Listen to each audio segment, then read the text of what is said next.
네, 청와대가 박근혜 정부의 민정수석실에서 작성된 문건을 전격 공개하면서 파장이 일파만파로 커지고 있습니다. 앞으로 국정농단 사건 재판이나 전국에 어떤 영향을 미칠지 주목됩니다. 두 분과 자세한 소식 짚어보겠습니다. 강석진 전 서울신문 편집국장 그리고 김우석 미래전략연구소 부소장과 함께합니다. 네, 안녕하십니까? 안녕하세요. 안녕하십니까? 네, 안녕하십니까? 네, 안녕하세요. 네, 일단 저희가 계속해서 보도를 해드리고 있지만 어제 청와대가 박근혜 정부 당시 민정수석실에서 작성한 문건을 일부 내용을 공개를 했습니다. 먼저 청와대가 이렇게 공개한 배경을 두 분께 여쭤볼 텐데요. 강석진 국장님께서 먼저 말씀해 주시죠. 저는 어저께 발표를 보면서 청와대에 들어간 지 오래됐는데 왜 이제 발견됐지? 뭐 이런 생각이 우선에 하나 네. 있지 않습니까? 우리가 이사 들고 날 때 보면 이렇게 다 싱크대 밑에까지 다 보는 거니까 그렇기는 하지만 발견된 이상은 적절한 검토를 거쳐서 공개를 하지 않을 수가 없었을 것이라고 생각을 합니다. 만약에 이걸 공개하지 않고 검찰에 그냥 넘긴다든지 그러면 소문만 또 나면서 의혹이 더 부풀려졌을 가능성이 있기 때문에 검토 과정을 거쳐서 이 공개를 한 거는 당연하다고 생각을 합니다. 네. 또 지금 현재 이 자료에 대해서는 법적 검토가 필요하다고 그러지 않습니까? 지정 기록물이냐 아니냐, 비밀이냐 아니냐 이런 걸 다 검토를 해야 되고 그 사이에 대통령의 외국 순방도 있었기 때문에 11일 정도의 기간이 걸렸다는 거는 충분히 이해가 되죠. 다만 이제 시기적으로 조금 묘한 거는 그 공개되는 날 김상조 공정거래위원장이 또 삼성 이재용 부회장 재판에 나가가지고 증언도 했고 또 삼성 이재용 부회장 재판 중이 8월 중에 결심 공판과 선고 공판이 있습니다. 거기서 가장 중요한 게 뇌물죄 적용 여부인데 네. 그것과 관련이 있는 내용이라서 더 이렇게 사람들의 관심을 갖다 모으기는 하지만 공개 그 자체는 불가피했다고 생각을 합니다. 네, 일단은 뭐 검토 과정 후에 공개한 것은 당연했다, 불가피했다 이렇게 말씀해 주시는데 부소장님께서는 어떻게 보십니까? 야당에서는 시기 문제에 대해서 얘기를 많이 해요. 강 국장님 말씀하셨지만 지금 10여일 지난 상황에서 뭐 여러 가지 이유들은 있겠지만 네. 사실 지금 왜 이 시점에 공개를 했고 그 형식이 TV 앞에서 전격적으로 공개하는 이런 형식이 됐느냐라고 하는 문제 제기를 하는 거거든요. 네. 그래서 야당에서 생각하기엔 이건 전국 전환용이다 이런 얘기들을 하고 있는 건데 사실 지금 상황에서는 한 고비를 넘겼어요. 현 정부의 입장에서는 한 고비를 넘기고 수세에서 공세로 전환할 수 있다. 이런 그러려고 하면 에너지가 있어야 하는데 그 에너지는 결국 주적을 어떻게 설정하느냐. 그래서 지지층들을 어떻게 묶어내느냐. 이런 부분들에 대해서 고민을 하지 않을 수가 없다. 이런 생각이 드는데 네. 결국은 현 정부에 대해서 답답하는 사람들도 박근혜 전 대통령 재임기 생각하면은 그래도 좀 낫지 않을까라는 기대를 가는 것이 사실이거든요. 그래서 그런 것들을 노리는 측면이 있는 것 같은데 그렇다고 해도 지금 2달 이상이 지났는데 그러고 평소에 같은 경우에는 인수위 2개월 했다. 그럼에도 불구하고 취임을 했다라고 해도 2개월이 지났다라는 건 상당히 기간이 지난 거거든요.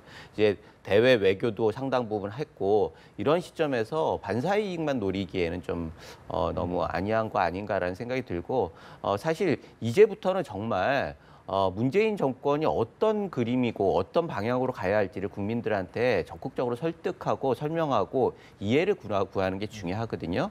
그래서 그런 방향으로 전공법을 택하는 게 맞다라고 하는 게 야당의 입장인 거죠. 네. 네, 말씀하셨던 것처럼 이게 발견된 것 자체도 다소 의아한 부분이 있거든요. 분명히 이제 그 특검의 압수수색도 거부하면서까지 숨기려 한 그러게요. 문건들인데 또 분량도 서류 박스 5개로 상당하다고 하거든요. 이게 왜 치우지 못하고 남아 있었을까요? 여러 가지 이제 상상력이 발동될 수 있지 않습니까? 네. 그러니까 가능성을 이제 짚어볼 수 있는데 하나는 그때 당시에 민정수석이 바뀌었습니다. 네. 그래서 일사불란하게 그 문서 파기 또는 뭐 지정 기록물 지정 뭐 이런 작업들이 한다고 했지만 좀 지휘 체계가 좀 잘 작동이 되지 않거나 어수선한 분위기 속에서 네. 뭐가 이렇게 남아 있었을 가능성이 우선에 하나가 있고요. 두 번째는 또 누군가 그 내부에서 일을 하면서 야 이거 그래도 해도 너무하다 말이야. 이런 정도는 좀 저기다 이렇게 놔뒀다가 나중에 좀 보게 했으면 좋겠다라는 그 내부 고발자적 의식인가 네. 뭐 그런 것들이 있을 수 있고요. 이건 순수하게 제 네. 추정입니다만 네네. 또 한 가지는 당시 민정수석실이든 뭐 청와대 전체적으로 지정할 건 지정을 하고 비밀은 비밀로 놔두고 일반 문서는 일반 문서대로 다 파기할 건 파기하고 하는 과정에서 네. 이미 지정하거나 이미 비밀로 분류한 것들에 비해 보면 정말 이거는 아무것도 아닐 정도로 가볍기 때문에 그냥 무심결에 놔뒀다가 좀 깜빡하고 놔뒀을 가능성도 있어 보입니다. 근데 여하튼 이제 검찰로 넘겼다 그러니까 검찰에서는 이거를 갖다가 청와대에서 저렇게 이제 대변인이 발표하는 것과 달리 검찰이나 법원에서 이 서류를 갖다가 뭔가로 쓰려고 하면 보다 엄밀한 조사가 필요하지 않겠습니까? 작성 네. 주체서부터 보관 과정 뭐 이런 것들이 다 필요한데 네. 그런 과정을 통해서 좀 해명이 되지 않을까 기대를 해봅니다. 네.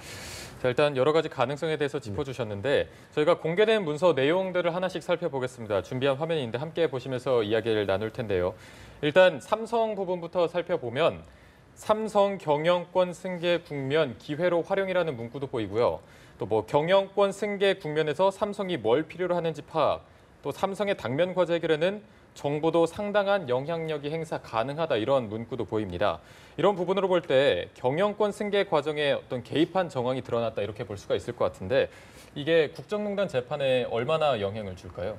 이거는 본인들이 주장했던 거예요. 사실 뭐 새로운 내용이 아니라 그걸 어떻게 해석하느냐의 문제지. 그리고 지금 문건 나온 것도 사실 뭐 여러 가지 추측들을 할 수 있지만 내용적으로는 뭐 특별한 문제가 없었다라고 해가지고 놔둔 거의 가능성이 있는데 네. 지금 보면은 이게 본질적인 문제, 국가가 기업의 활동에 얼마나 개입할 수 있느냐. 우리나라 같은 경우에는 삼성이 워낙에 큰 그 비중을 차지하고 있기 때문에 삼성이 만약 개입을 안 한다, 평소에는 개입하지는 않겠지만 위기 상황에 어느 정도 개입할 것이냐.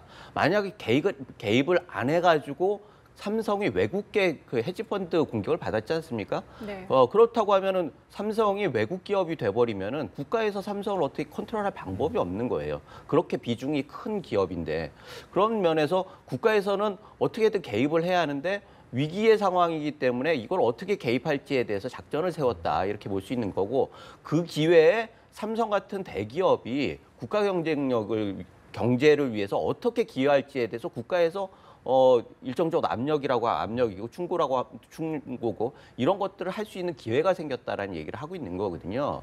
그래서 이 자체에 대해서 뭐 이게 재판에 대해서 어떻게 물론 더 자세한 내용이 나와봐야지 알겠지만 이 자체로 재판의 유불리를 얘기를 하는 것들은 좀 문제가 있을 것 같고 이게 공교롭게도 공정거래위원장이 그 재판에서 출석해가지고 증언을 한 날 공개를 했다라는 건 어느 정도 의도가 있었다고 보여지지만 내용 자체로 봐가지고는 뭐 유불리를 따지기는 좀 어렵다라는 생각이 들고요. 이걸 보면서 느끼는 게 사실은 뭐 의미의 삐침 현상 같은 것들을 확인할 수가 있어요. 우리는 구소련에서 미하일 바흐친 같은 사람이 의미는 독재 권력이나 권력에서 의도하는 어떤 메시지가 국민들한테 전달할 때 그대로 전달되지 않는다는 거예요. 뭔가 다른 쪽으로 해석될 가능성이 많기 때문에 그것이 어떻게 보면 민주사회에서 또는 일반적인 그 민중들의 생각의 액티비티 이런 것들을 좌우하기 때문에 어떻게 보면 불확실성이 굉장히 커진다라고 하는 얘기를 하는데 정부에서 어떤 의도를 가지고 얘기했는지는 우리가 대충 이해를 할 수 있지만 그것이 그대로 반영될지에 대해서는 아직은 확실하지 않다 이런 생각이 듭니다. 네. 네, 아무래도 재판 때 그 부분에 말씀하시죠. 대해서 이제 제가 한두 가지 조금 네, 알겠습니다. 말씀을 드리면 저는 그 삼성 합병 과정에 있어서 그 헤지펀드의 공격이라든지 죄송합니다. 외국 자본들이 삼성 경영권을 갖다가 잠식해 들어오고 그걸로 삼성을 좌우하려고 한다는 문제하고 지금 이 삼성 경영권 승계에 정부가 손을 빌려주는 거하고는 별개의 문제라고 생각을 합니다. 네. 그리고 지금까지 진행되어 온 여러 가지 절차나 과정에서 드러난 문제점들은 삼성 이재용 부회장으로의 그 승계 문제를 돕기 위해서 국민연금을 갖다 동원을 한 것으로 지금 보이고 있지 않습니까? 네. 그렇기 때문에 그 부분에 관해서는 국민들한테 막대한 피해를 주면서 그렇게 했단 말이죠. 그런 데 대해서 그러면 국민들한테 피해를 주면서까지 그렇게 해야 될 어떤 삼성 경영권 자체의 완전한 해체가 일어난다든지 불안해진다든지 하는 위기가 있었는지에 대해서는 직접적인 연관성이 있다고 보통은 생각이 잘 안 됩니다. 그래서 그 부분은 좀 분리해서 생각해 볼 필요가 있는 것 같고요. 그다음에 내용에 관해서 유불리를 말하기 어렵다고 지금 우리 김 부소장님 말씀 주셨는데 저는 그렇게 될 가능성도 있지만 이것이 증거 내지는 보강 자료로 작용될 가능성도 있다고 생각을 합니다. 왜냐하면 이제 작성 주체나 그 내용에 대해서 이게 새로운 수사 단서가 제공이 된다든지 그럴 수 있고요. 또 하나는 뭐냐면 여태까지 우병우 민정수석에 대해서 죄를 입증하는데 굉장히 어려움을 겪어왔습니다. 그렇죠?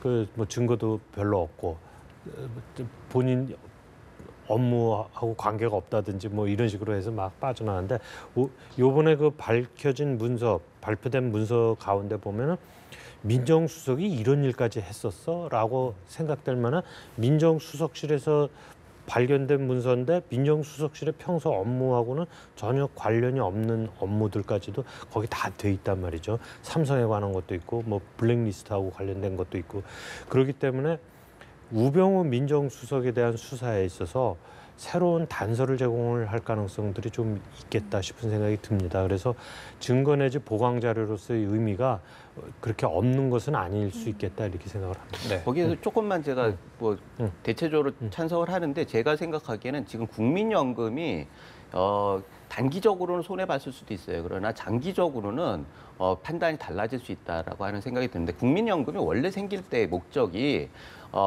연금 그 자체의 목적도 있지만 초기에 할 때는 국가 자본을 어떻게 모으느냐 여기에서부터 시작한 거거든요. 외국의 자본들에 비해서 우리나라 자본이 굉장히 약하고 그렇기 때문에 그걸 방어하기 위해서 뭔가 자본이 필요한데 그걸 하기 위해서 저 거대한 국민연금을 만들어 놓은 거 아니겠습니까? 그래서 국가의 입장에서 보면 굉장히 중요한 수단이면 틀림이 없어요. 그리고 이거를 장기적으로 봐야 하는 건데 단기적으로 수익만 따져가지고는 그 기능 자체를 판단하기 굉장히 어려운 측면이 있다. 그래서 조금 길게 보고 선택을 할 필요가 있다는 생각이 들고 결국은 국가가 국가 기업을 어떻게 지켜나갈 것이냐라고 하는 부분들이 굉장히 델리케이트한 부분들이 있는데 그 부분에 대해서 법적인 문제도 있겠지만 결국은 정책적 선택이라고 하는 거죠.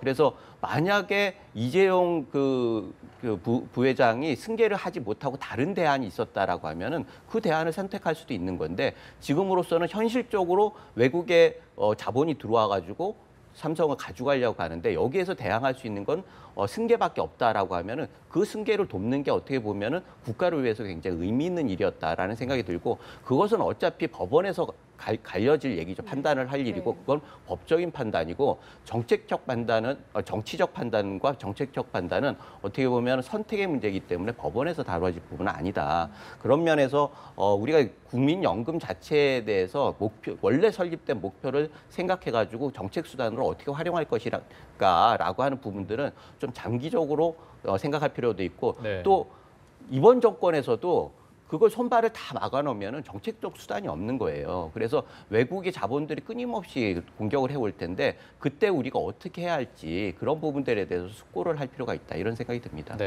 네, 결국 그 발견된 문건들이 이제 증거로 인정이 되려면 아무래도 작성 주체나 이런 것들이 좀 더 확실하게 규명이 돼야 할 것 같은데 이 삼성 문건 말고도 문화예술 쪽 문건도 발견이 됐단 말이죠.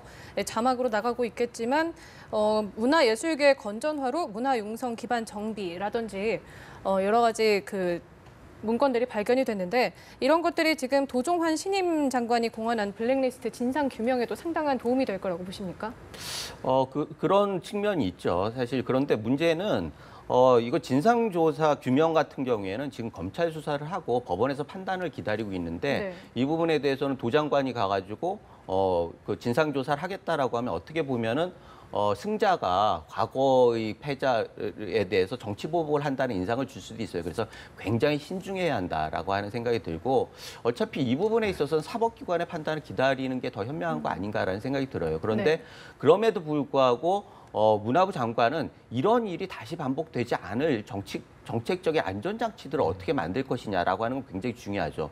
내부적으로 또 해야 할 일들이 있기 때문에 결국은 권력이라고 하는 거는 뭐 하드 권력도 있지만 소프트 파워, 이 그게 문화 전쟁 아니겠습니까? 문화 전쟁을 종국적으로 역사 전쟁까지 이어지는데 사실 문화부라고 하는 것들은 어떻게 보면 그런 굉장히 상징적인 의미가 있다라는 생각이 들어요. 그런 면에서 그런 전쟁, 그 내부적인 전쟁이 국가의 위기로 발전하지 않도록 뭔가 안전판을 만드는데 더 주력해야 하는 게 이번 도장관의 임무가 아닌가 그런 생각이 듭니다. 네, 이 문제를 조금 더 이 문제 자체를 놓고 보면은 대통령 기록물 관리법 준수를 놓고도 또 논란이 되고 있거든요. 네. 청와대는 이 비밀 표기가 없기 때문에 지정 기록물은 아니다 이렇게 해서 이제 검찰에 일부 사본을 넘겼는데 일각에서는 뭐 전 정부의 확인 절차를 밟았어야 되는 거 아니냐 이런 주장도 있습니다. 여기에 대해서는 어떻게 생각하십니까? 두 가지 문제가 있는데요. 하나는 국민의 알 권리라는 차원에서 대통령 지정 기록물로 지정을 하거나 비밀로 분류하는 거는 꼭 필요한 것만 해야 되는 겁니다. 네. 법의 정신은. 그렇게 하고 지정 기록물로 지정된 것이 지정 기록물이고 비밀로 분류된 것만이 비밀입니다. 그렇게 분류가 모호하게 안 돼 있는 거는 그것이 지정 기록물이라거나 비밀이라고 말을 할 필요가 없습니다. 근데 이거는 지정 기록물로 지정이 돼 있는지 비밀로 분류가 돼 있는지가 전혀 명확치가 않아요. 그냥 보면 그냥 일반 문서로 돼 있기 때문에 네. 이것을 갖다가 굳이 그냥 평이한 문서인데 지정 기록물 가능성이 있다든지 비밀이라든지라고 말을 할 필요가 전혀 없는 것 같고요. 그다음에 이제 두 번째는 전 정부의 확인 절차를 밟았느냐 이런 논란이 생기는데 그 정부가 정부로서 있을 때는 그 정부의 확인 절차나 그 정부의 그 확인을 해야 되겠죠. 그러나 정권은 바뀌어도 정부는 연속성이 있는 겁니다. 따라서 지금 청와대에서 발견된 문서, 지금 정부의 문서는 지금 현 정부가 관리를 하고 지정을 하든지 분류를 할 책임이 있는 것이고 권한이 있는 것이지 이걸 갖다 전 정부한테 물어본다는 게 그거는 이야기가 되질 않습니다. 정부는 이미 연속성을 갖고 바뀌어 왔기 때문에 네. 그다음에 지금 만일 전 정부한테 물어본다 그러면 누구한테 물어봅니까 이거를? 물어볼 사람도 없죠. 그래서 그거는 좀 타당하지 않은 지적이다 이렇게 생각이 됩니다. 네, 뭐 정권은 바뀌어도 정부는 연속성을 가지기 때문에 이거를 굳이 뭐 확인했어야 된다 이런 필요는 없다고 네, 주장해 주셨는데 부소장님께서는 여기에 대해서 어떻게 생각하십니까? 말씀하신 대로 이거를 지금 검찰 수사 대상이 되고 있는 분들한테 물어볼 수는 없는 거죠. 사실 우병우 수석 같은 경우에도 여러 가지 지금 민정수석실에서 나온 거잖아요. 네. 그러면은 직접적으로는 우병우 수석한테 물어봐야 할 테고 전국적으로는 박근혜 전 대통령에게 물어봐야 하는 사항인데 네. 그분들은 지금 재판을 받기 때문에 어떻게 보면 유리하게 재판에 유리하게 생각할 수밖에 없는 그런 상황이고 두 번째는 아까 말씀하셨듯이 이 부분에 대해서는 법적인 절차를 따르는 수밖에 없는 거예요. 법적으로 보면은 이걸 전 정권에서 분류하지 않았다라고 하면은 그건 손을 떠난 거거든요. 그래서 현 정권에서 지금 있는 지휘 체제에서 분류를 하고 하는 건 맞습니다. 문제는 그럼에도 불구하고 그게 합당했느냐라고 하는 전 정권에 물어봐야 한다라고 하는 거는 뭐 그렇게 얘기할 수 있지만 공개를 하는 게 합당했느냐에 대해서는 그 논란의 소지가 좀 있다. 그런데 이 부분도 논란을 얘기하는 거는 좀 지금 무의미한 게 지난 정권에 있어서 그 NLL 포기 발언 자료 삭제했던 네. 그렇게 의심을 받았던 분이 지금 장관이 되는 상황이란 말이죠. 네. 그래서 이런 것들이 무슨 의미가 있는지 사실 뭐 논란일 뿐이지 사실 현실적으로 실익은 별로 없는 논쟁이다 이런 생각이 듭니다. 네. 근데 또 다른 정치권 이슈에 대해서 좀 말씀을 여쭤보겠는데요. 이 청와대가 추미애 대표의 강경 발언을 대신 사과하면서 이 추미애 대표 입장이 상당히 좀 난처해진 부분이 있는데 이걸 두고 당청 관계가 이제 그 갈등이 이 수면 위로 올랐다는 지적이 있거든요. 이거에 대해서는 어떻게 생각하십니까? 사실 새로운 위기예요. 그 여당의 역할이 굉장히 중요한데 네. 전 정권에도 당청 관계가 굉장히 그 조화를 이루지 못함으로써 결국은 총선에도 패배하고 그래가지고 국회의장도 그렇게 되고 이렇게 하면서 결국 방어할 기제들이 없어지는 바람에 물론 본질적인 문제도 있지만 그렇게 갑자기 무너진 것들은 그런 요인이 작용을 했거든요. 그런데 지금 같은 경우에는 모든 국민들이 새로운 여야 관계도 중요하지만 그 첫 단추가 당청 관계를 어떻게 구성하느냐가 굉장히 중요한데 그 부분에 대해서 지금 삐걱거리고 있다라고 하는 것들은 좀 우려스러운 부분이 확실히 있습니다. 그리고 그 핵심 중심에 있는 대표가 여러 가지 구설에 있다는 것도 굉장히 의미하는 바가 있는데 사실은 당청 관계를 하는 데 있어서 대표 역할이라고 하는 게 청와대 할 얘기를 하는 역할이거든요. 네. 그런데 지금 야당 공격에 앞장서면서 결국은 전국을 좀 꼬이게 한 거 아니냐 이렇게 하면서 청와대와 야당이 직접 해결을 나서는 그런 국면이 됐어요. 그래서 어떻게 보면 청와대와 원내대표 두 축으로 해가지고 문제를 해결해 나가는 구조인데 원론적으로는 대표가 거기서 역할을 해야죠. 그런데 대표가 약간 소외감을 느껴서 뭔가 그 다른 그 역할을 추구했는데 그게 부작용이 나니까 더 큰 소외를 네. 하는 그런 악순환의 그런 상황이 된 것 같은데 앞으로도 이게 숙제예요. 이건 당청간의 모델을 어떻게 할 것이냐라고 하는 부분들에 대해서 첫 단추를 잘못 꽂으면은 사실은 굉장히 걷잡을 수 없이 계속 악화되는 걸 전 정권에서 봤지 않습니까? 네. 그래서 그런 부분들을 어떻게 피해갈 것이냐 이것이 정권을 관리하는 입장에서는 굉장히 중요하다 이런 생각이 듭니다. 네. 일단 뭐 당청 관계에 있어서는 새로운 위기가 찾아왔다 이렇게 볼 수도 있을 것 같은데 그럼에도 불구하고 일단 조대엽 후보자가 자진 사퇴하면서 야삼당도 네. 뭐 추경안 처리에 참석을 했고 하면서 전국에는 조금 숨통이 트일 것으로 보입니다. 네. 앞으로 뭐 여야가 타협점을 찾을 수 있을까요? 어떻게 보십니까? 저는 타협점 찾을 거라고 봅니다. 뭐 저기 인사와 추경 문제에 대해서 국회로 복귀하기로 했다는 거는 또 뭐 자질구레한 저기 작은 장애물에 의해서는 되돌리기 어려운 정상화 과정에 들어갔다고 보고요. 네. 큰 장애물이 나타나면 모르겠지만 이제 지금 추경 필요성 그 법적 요건을 충족했느냐 여부 논란도 있었지만 추경 심사에 들어간 것만으로도 그 논란은 극복을 한 거거든요. 그러니까 이제 내용을 놓고 좀 밀고 당기긴 있겠지만 근본적으로는 정상화 쪽으로 가고 있다고 생각을 합니다. 네. 네, 지금까지 강석진 전 서울신문 편집국장 그리고 김우석 미래전략연구소 부소장 모시고 이야기 나눠봤습니다. 나와주셔서 고맙습니다. 고맙습니다.